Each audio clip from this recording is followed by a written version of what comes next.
Holleman. I currently reside in Halifax. I grew up in Windsor, Nova Scotia, and I lived in Vancouver and North Vancouver for about 8 years. Um, Currently, I work with men and women really in the realms of helping them let go of the past. So people who have had sort of a cathartic spiritual awakening, something's happened in their life that has really shook them up and put them on the search for truth. And my primary gifts are in helping people let go of the past at like the energetic and soul level so that they can really move forward. And I train them in energy mastery so that they can really embody their truth from the inside out. And the reason that I do this is because about 8 years ago, I had my own cathartic spiritual awakening, and it was in the form of spiritual abuse and religious abuse. And at the end of that experience, I was at rock bottom and I really dedicated my life to truth. And that took me on this journey to uncovering my own purpose and what I'm here to do in the world, my spiritual gifts, and the stories that I'm here to share. And I really, really believe that when we can let go of the past and access our inner freedom, that's how we be and create the change that we want to see in the world. A coaching relationship, I also do like healing ceremonies and events. So it is, when I think of coaching, I think of talking and mental like mindset, which is all a big part of it. I am certified life coach and a nutritionist as well. But I'm primarily looking at the energy body and doing breath work with people to help them let go of where patterns are stored in their nervous system. Well, it's really been my own journey, and it started for me when I lived in Vancouver. I would say, if people are wanting like a little snippet, it would be like pray for truth, ask for truth. And for me, I spent a lot of time meditating. I asked a lot of hard questions to people from all sorts of different religious backgrounds, cultures, practices, but ultimately it kept coming back to me. I listened to my heart. My heart called me to take the speaker training program so I could get up and feel comfortable speaking, and Reiki and life coaching and all of this stuff. And my primary mentors that I work with, they're out of San Diego. I work with them in person as well as over Zoom. And just through really listening to my heart and listening to my callings, I started to uncover what I'm here to do. And I think if people are on that path, I can help them with that. There's lots of people who can help them with that. It's just about listening to your own intuition and trusting your own intuition, that you're being guided forward step by step by step to your own highest expression. And if someone resonates with you, if you think, oh, I want to go and learn that, take that step. Absolutely. Yeah. Listening to your intuition 100% is basically the work that I'm doing. So when I'm working with another, I may have suggestions for someone, but ultimately we're working together to create a sacred space so that they are comfortable listening to their heart and feeling into their own energy. And sometimes there's blocks to the intuition, right? Like, well, somebody told me this when I was a little girl, so I have this belief, even though there's that little voice inside that says it's not really true. And they have a hard time listening to it. And for me, like when I got into this, spiritual manipulation experience that took me to my rock bottom, I thought what I was doing was right, but I was not in touch with my intuition at all at that time in my life. I had been an atheist, I was living on the other side of the country, away from my family. I did get taken advantage of. But through that process, I went, okay, I'm going to dedicate my life to truth and start to listen. And now when I'm holding space for another, it's not about any of the wisdom that I've gathered, although I find that very valuable and helpful in my own life and the lives of my clients. But if I'm telling someone to go eat rice and they're allergic to rice, then there's no point in saying, well, rice is healthy, you should eat it. Same with spirituality and intuition. I'm not going to go, oh, well, you should do this certain practice if that doesn't resonate for you. And when you listen to your own inner voice, it will tell you exactly what you need to do. Even if it's most of the time these days, take a big breath, relax, let go. And then, because we're so high strung, we're connected to our devices all day long, we're plugged into the computer, we don't take that time to just sit if we can just do that, then so many layers let go automatically. We create the space to listen to our beautiful divine heart that it's going to give us all the answers that we need anyway. Yeah. So getting to do all of the stuff that is on the to-do list and having time to listen to your intuition. When you let go of the past and things that aren't in alignment, it's not really an issue. Because the reason that I say that is when you're in alignment with your heart and your soul, it's all going to get done divinely anyway. So for me, I have a list, a mile long of things that I have to do, should do, want to do, desire to do. But if I'm not in alignment and coming from my heart space, it's not going to get done right anyway, right? Things will get messed up. I'll do something wrong and have to redo it. So by taking that time to go, okay, I'm going to take an extra day off, you'll find that like a few of the things will drop off the list, or you'll just fall into a flow and you'll do them anyways. And you'll get the insights and the ideas that you need to drive you forward in the things that are truly important.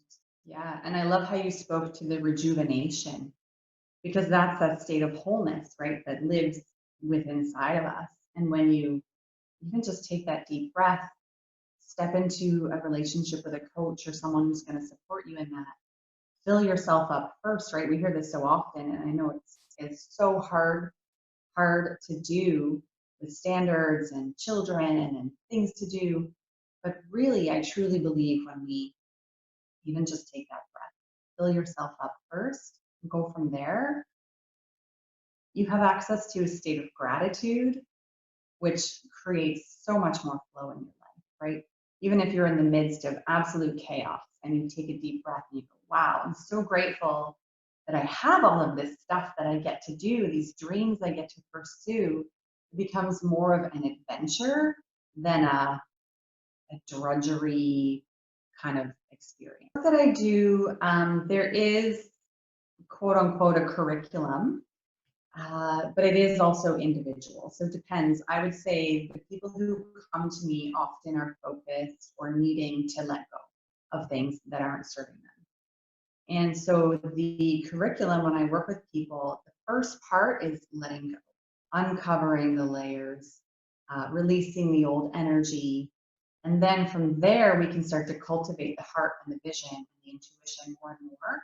But they're all sort of intertwined, right? Because when you let go of something, you get an insight. And then you let go of something else and you get another insight. It's sort of this journey of like one and then the other, which is really beautiful. But when you start to let go of the energetic stuff, right, you feel lighter. And then you start to uncover and discover who you really are at your core. And then you can tap into the vision of going, okay, now I'm clear and in alignment. What am I evolving into? And then we go into the next phase of like the energy mastery.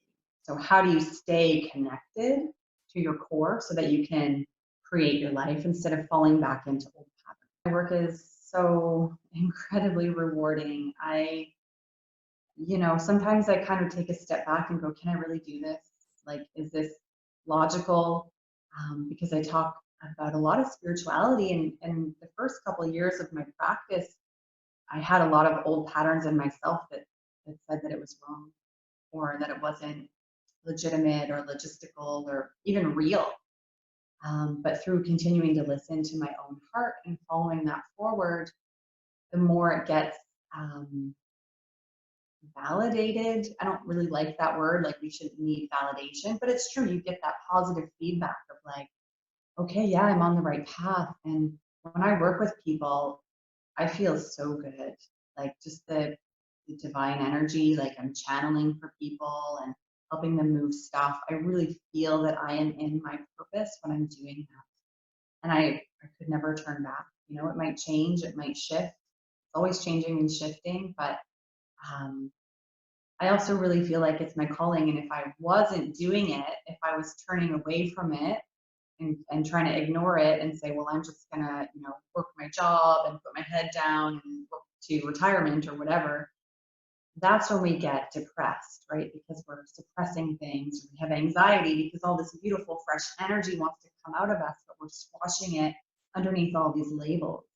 So by setting myself free from the inside out and now helping other people with that, the energy flows and it feels so good. Question, is there anything we should be doing with our daughters and even our sons? I think reiterating that even young children have the truth within their own heart and that it's always there and that they can trust that.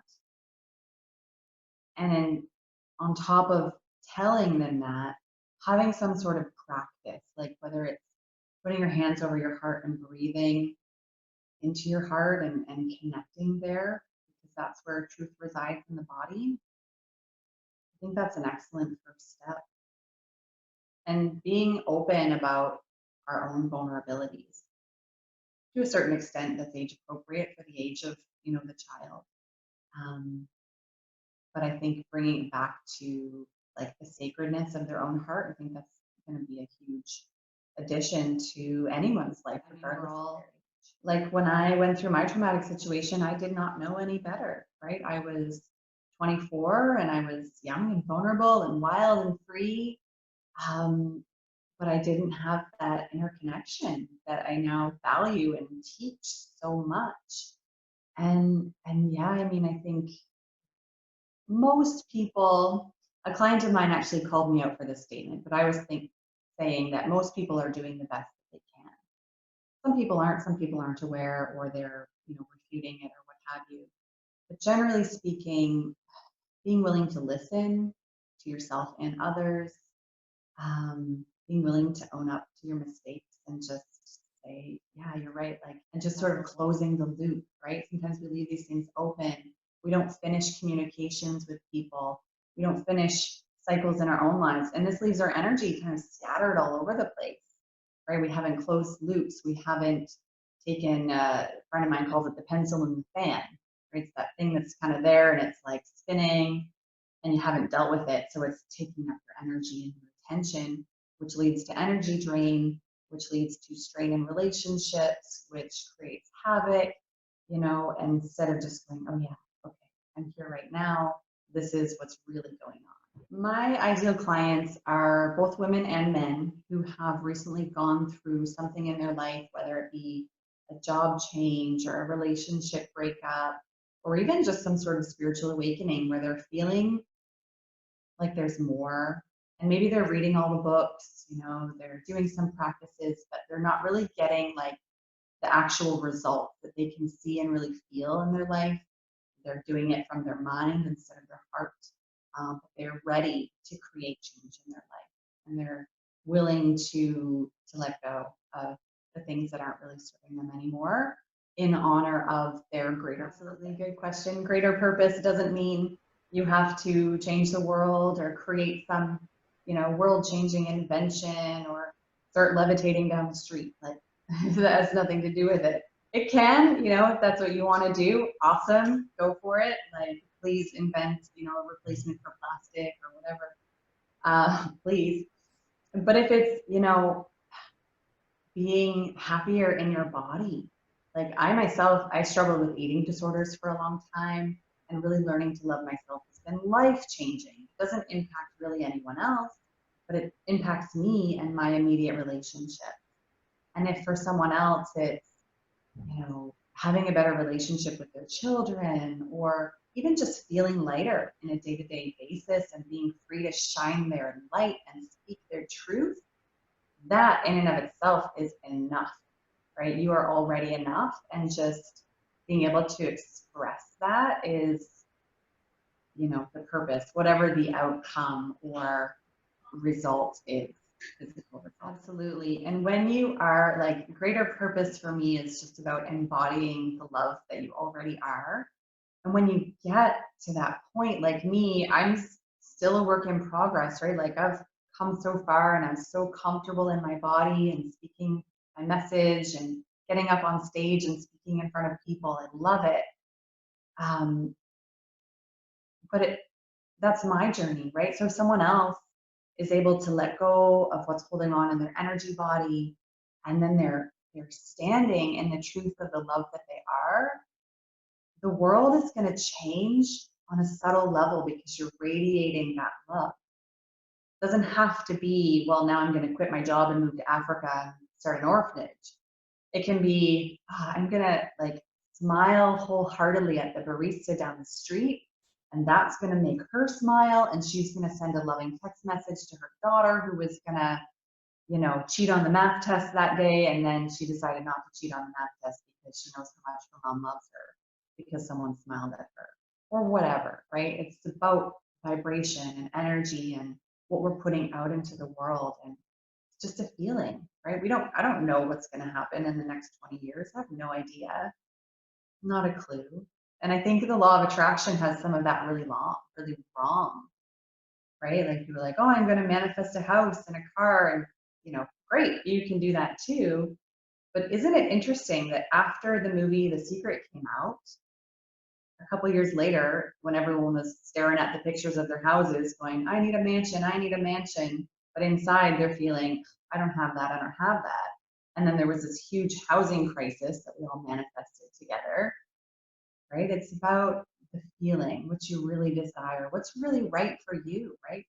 Giant mansion isn't what everyone wants or needs or is in service to the greater good. Yeah, and I think too, like there's nothing wrong with that, right? I think that really woke a lot of people up to going, oh, well, what is it that I really actually want? Right? A lot of people, they lost, quote unquote, everything, but they found themselves in that process. And even for me, I watched The Secret. It was probably a year or two before I got myself into the situation where I gave my power away. So I was like, yeah, I'm going to make good things happen. But because I wasn't connected to my heart and my truth, my world fell apart. But it forced me to then go inward, right? And the law of attraction is about who you be and then what you do from there. I just want to throw in like encouragement, for wherever you are in your journey, wherever you are, the beginning, at the bottom, halfway through, on top of the mountain, like keep going, keep checking in, breathing into your heart, keep letting go. Even if you're at the top of the mountain and things look amazing, be willing to step into what your heart is calling you.